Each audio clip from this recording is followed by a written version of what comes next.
I'm M.A.Coleman, the director and editor of the Santayana Edition.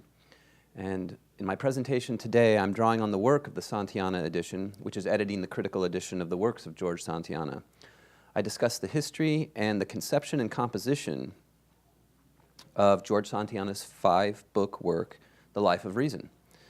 I provide an overview of the work itself, and I give a selective account of the fate of the work, including Santayana's later estimation of it. My primary aim is to demonstrate the value of critical editing, and I conclude by explicitly discussing the work of a critical edition.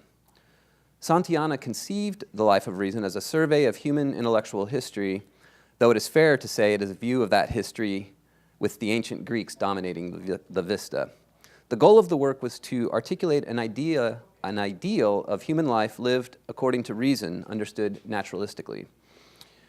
Santayana conceived reason as impulse, influenced or directed by awareness of its ideal end in harmony with other impulses and the world in which they occur.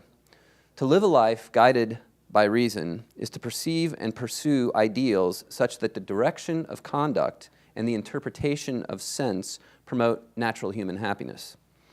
A critical edition, which researches the history of composition and publication in order to determine the form of a text closest to the author's intention, provides a stable and reliable text for readers.